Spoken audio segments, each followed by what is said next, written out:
Tere ja tere tulemast tagasi siia Infoturbe kööginurka.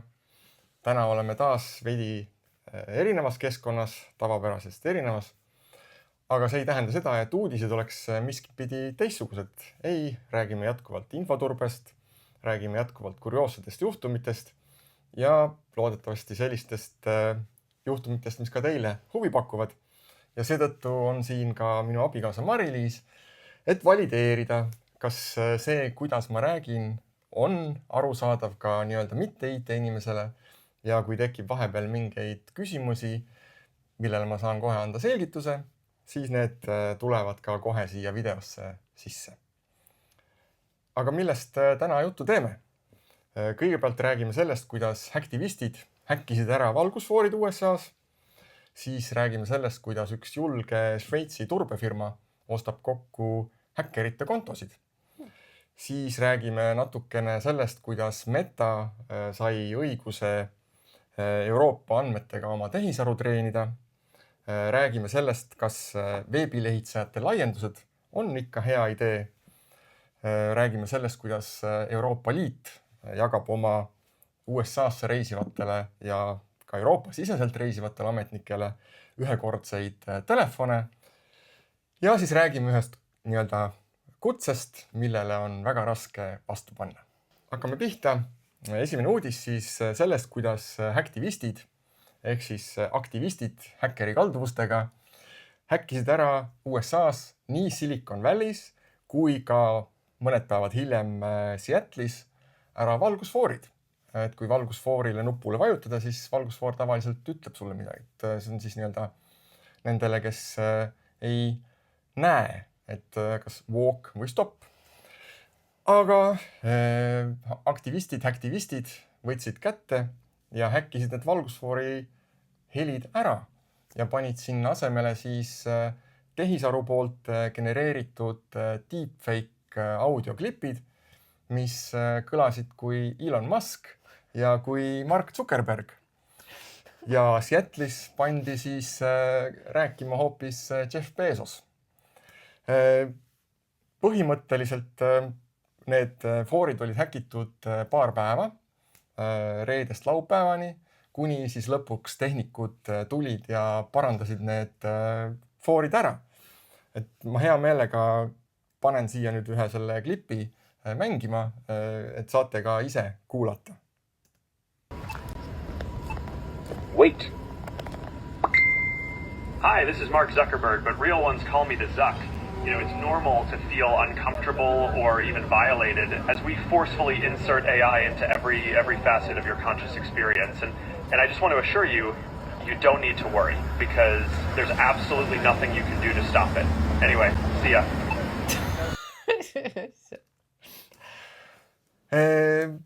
Ja mis on veel kurioossem selle asja juures, on nimelt see, et kuidas need foorid ära häkiti. Nimelt, need foorid on siis seadistatavad foori juures üle Bluetoothi. Selleks tõmbad sa äpi tavalisest kas siis Google'i või Apple'i veebipoest. Default parool on 1234 ja ilmselgelt siis see, kes need foorid üles seadis, see ettevõte, kes siis teda teenust siis nii-öelda kohalikule transpordiametile pakub, ei turvanud neid seadmeid piisavalt ära.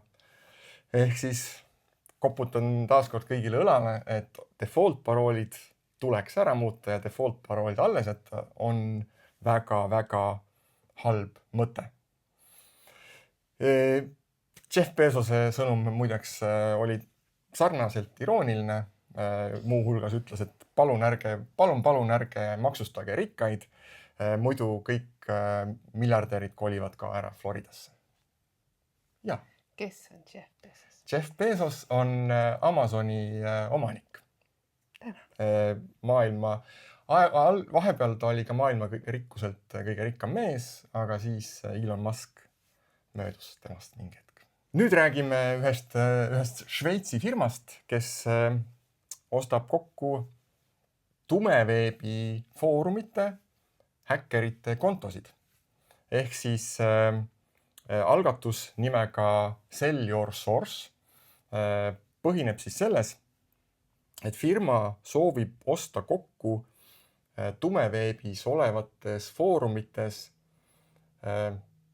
vanad kontod, mis on jäänud seisma, mida inimesed pole kasutanud, mida pole kasutatud vähemalt alates 2022. aastast ja kontod, mis ei ole seotud inimestega, kes on toime pannud kas siis raskeid kuritegusid või siis on FBI poolt tagaotsitavad. Ja milles on siis idee, on see, et need tumeveebi foorumid, tõmbame paralleelid siis näiteks perefoorumiga või velo.klabers.ee, kus siis mingi ala entusiastid omavahel suhtlevad, ostavad, müüvad, vahetavad, küsivad nõu. Tumeveebis on siis sellised foorumid näiteks XSS, exploit.in, ramp4u, verified, kus siis konto saab luua läbi tutvuste, läbi kutsete ja kus siis aetakse tumedaid tegusid. Näiteks sa saad osta endale pahavara, ostetakse, müüakse narkootikume, tellitakse häkkimisteenust, tellitakse erinevaid ründeid mingite firmade pihta. Ja põhimõtteliselt see Šveitsi firma nüüd otsibki kokku selliseid kontosid, mille inimesed on kunagi ammu teinud, võib-olla mingi sooviga panna toime mingi illegaalne tegevus, aga see on olnud minevikus, nad on sellest faasist oma elus nagu läbi saanud, on taaskord ausad ja korralikud kodanikud ja siis nad nüüd tahavad või on valmis sellest minevikust lahti laskma. Ja nüüd siis see Šveitsi firma on valmis maksma nende kontodest väga head raha. Et tuleks võtta siis selle Šveitsi firmaga ühendust läbi siis anonüümsete kanalite, anda oma kontode kasutajatunnused ja paroolid ja saad siis vastu krüptorahas makse. Mõlemalt poolt kasulik tehing, sest miks Šveitsi firma seda teeb, ongi see, et tungida siis infiltreerida või tungida sisse siis häkkerite siseringidesse, et saada siis sealt kaudu infot tulevate rünnete või uute arengute kohta sellises pahalaste maailmas. Ja see firma on selle poolest hästi tuntud, et ta on selliseid agressiivseid ja ründavaid ja ebatavalisi meetodeid ka varem kasutanud, mis on viinud ka siis kurjategijate arreteerimiseni. Mina naisterahvana tahaks kohe teada, et palju makstakse? Makstakse korralikult. Et summad sõltuvad sellest, mis kontoga on tegemist. Et eriti hästi makstakse selliste kontode eest, kes on nendes keskkondades näiteks moderaatorid või administraatorid, kellel on siis ligipääs rohkematele või suuremale hulgale infole. Järgmine uudis tuleb siis sellest, kuidas Meta ehk siis Facebooki ja Instagrami emafirma sai lõpuks õiguse treenida oma tehisaru ka Euroopa Liidu kodanike andmetega. Et kui 2024. aastal Iiri privaatsusorganisatsioon või siis privaatsusametkond peatas sellise tegevuse Metal, ehk siis Meta ei treeninud oma tehisaru Euroopa Liidu inimeste andmetega, siis nüüd lõpuks andis Euroopa andmekaitse komisjon või board õiguse ka siis treenida Euroopa Liidu kodanike andmetega seda tehisaru. Küll kasutatakse selleks siis Euroopa Liidu kodanike avalikult tehtud postitusi, et mingeid privaatsõnumeid ja privaatpostitusi ja omavahelisi vestlusi ei kasutata, küll aga kõik, mis sa oled Facebooki avalikult postitanud, see nüüd söödetakse sisse Meta tehisarule. Küll on võimalus sul ka siis teha opt-out või siis sellest välja astuda, aga seda peab siis teadlikult tegema ja Meta ilmselt mingi hetk lähipäevadel saadab siis inimestel välja, Euroopa Liidu inimestel välja teated, kus siis antakse inimestel teada, et nende andmeid hakatakse kasutama. Miks nüüd lubatakse seda? Sellepärast, et Euroopa see Data Protection Board leidis, et selline tegevus ei ole vastuolus Euroopa Liidu andmekaitse seadustikuga ehk siis GDPR-iga. Kas sina tead, mis asi on veebilehitseja laiendus? Ma oleks seda sinu käest lõpuks küsinud. Veebilehitseja laiendus on siis nii-öelda see inglise keeles see extension. Need on kõik need pisikesed vidinad, pisikesed programmid, mida sa saad oma veebilehitsejasse lisada. Näiteks OnePasswordi lisa, ID-kaardiga allkirjastamise lisa. Minul näiteks on seal Ghoster, mis siis blokeerib nii-öelda neid reklaame. Aga neid lisasid on sadu tuhandeid, mida siis nii Google'i sellest Chrome'i poest või Chrome'i extensionit lisade poest saad endale installeerida, aga ka siis Apple Store'ist Safarile näiteks ja kõikidele sisuliselt brauseritele need extensionid võimalik installeerida. Täna väga paljud inimesed kasutavad neid. Kasutatakse väga erinevaid extensioneid, lisaks nendele, mis nagu ma mainisin, kasutatakse väga palju mingeid AI lisasid, Grammarly, ChatGPT, mingid asjad, mis inimesed kasutavad selleks, et oma produktiivsust suurendada või neid on väga-väga palju. Aga kõikide nende extensionitega või laiendustega kaasneb ka üks selline aspekt, millele inimesed väga ei mõtle. Ehk et need laiendused on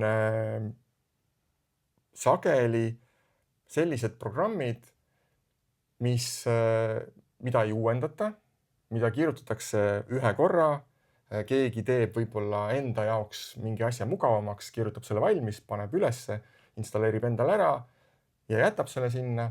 Aga on ka neid, kes teevad seda asja puhtalt nagu paha pärast, ehk siis pannaksegi pahatahtlik extension. Ja nüüd siis on teinud selline firma nagu Layer X raporti sellistest extensionitest, sellistest laiendustest ja on neid võrrelnud neid andmeid siis nii-öelda ettevõtte kasutuse telemeetriaga. Ehk et teinud siis üle ettevõtete statistikat, kui palju on inimestel töötajatel extensionid installitud või neid laiendusi ja kuidas neid laiendusi kasutatakse. Ja seal on mõned sellised väga huvipakkuvad faktid välja tulnud. Nimelt praktiliselt 99% töötajatest on endal installinud mingigi laienduse oma veebibrauserisse. Ja 52% töötajatest on neid laiendusi üle 10 installeeritud oma brauserisse. Mis me siit välja loeme? Loeme välja seda, et praktiliselt iga töötaja on potentsiaalne turberisk.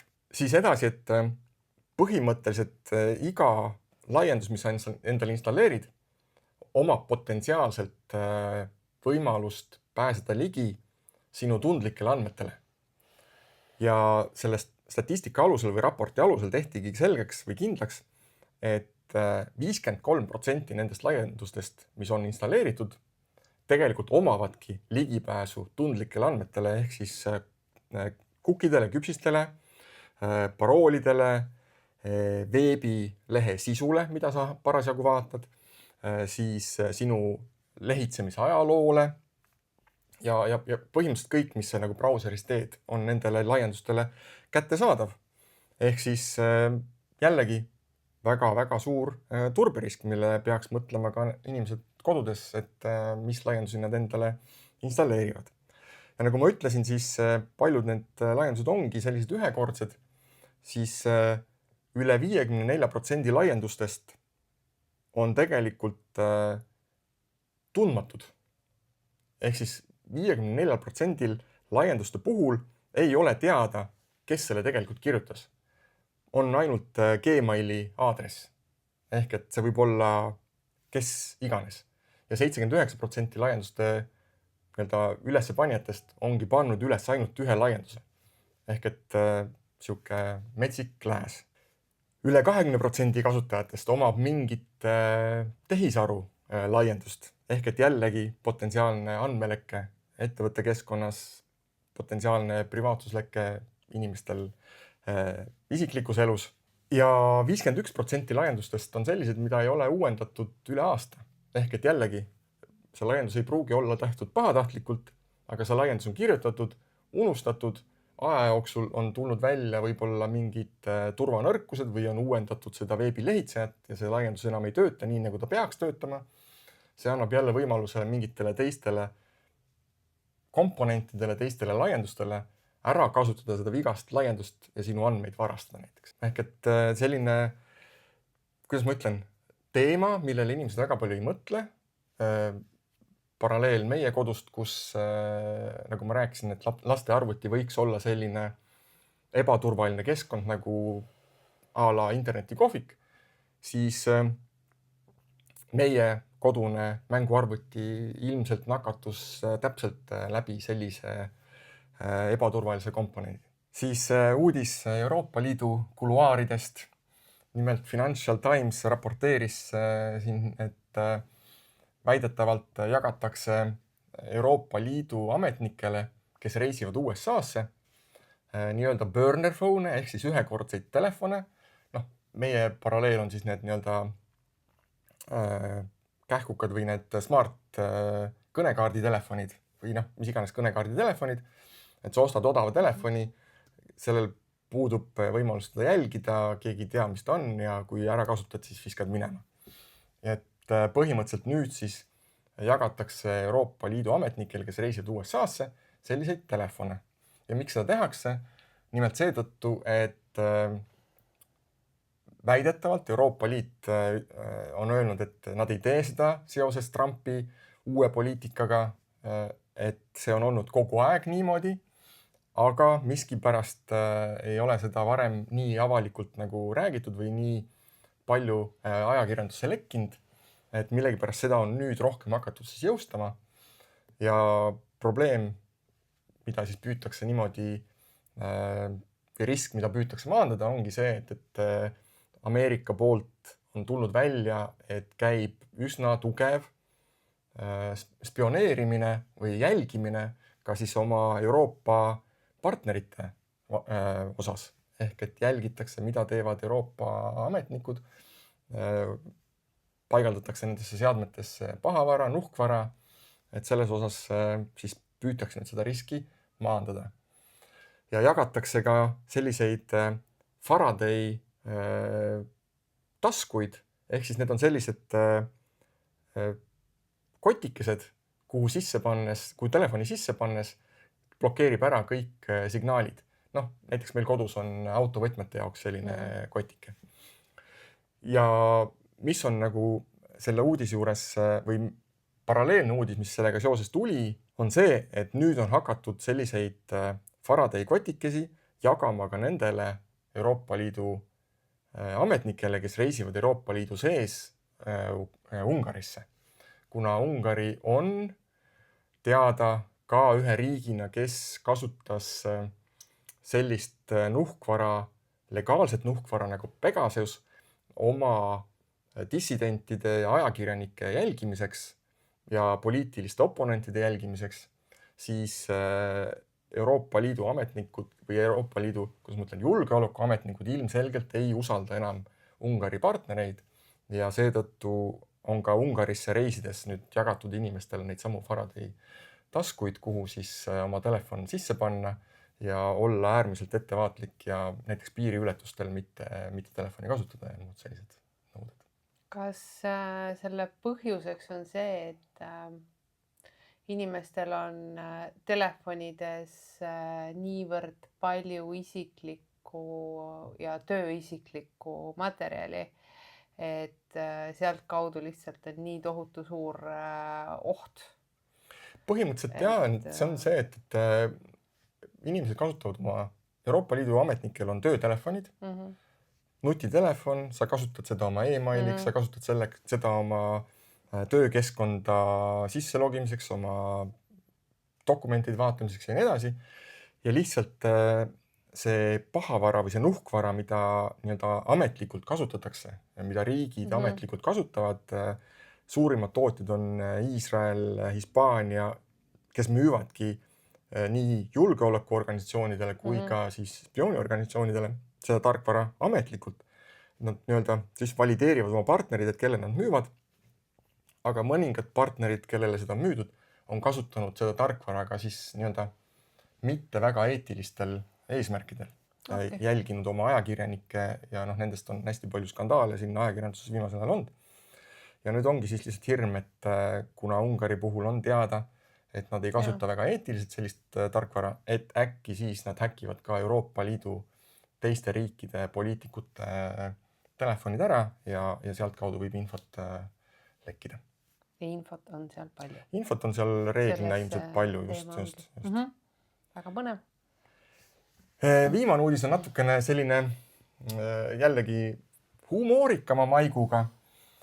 Tuleb jällegi APT maailmast, ehk siis need on need riiklikud grupeeringud, kes tegelevad riikide eest häkkimisega.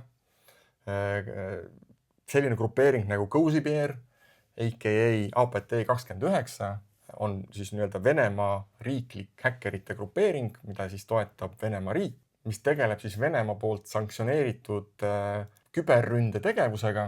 Ja kui siin mõni aeg tagasi kasutati sellist paroolipüügi või pahavara levitamise meetodit, et saadeti inimestele kutseid luks sündmustele, mis olid seotud näiteks mingite toitudega või mingite restoranidega, siis nüüd on uus kampaania, kus siis seesama Vene grupeering on loonud uue versiooni sellest pahavarast nimega Grape Loader, vihjates viinamarjale, mis siis on nagu taust, on see, et saadetakse kiri, masskiri Euroopa Liidu poliitikutele ja kutsutakse neid siis mingi teise Euroopa riigi välisministeeriumi nimel veini maitsmise üritusele.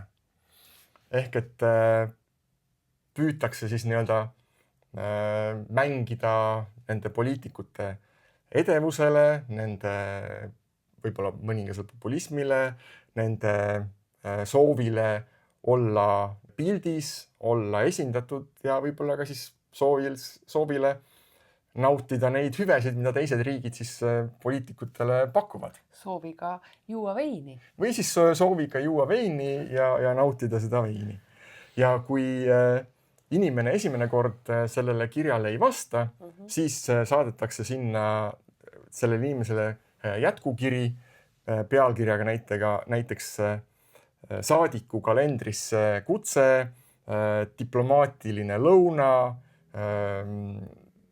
palun olete oodatud sellisele üritusele, palun saatke oma RSVP, ehk et väga selline teadlik ja järjepidev pealekäimine.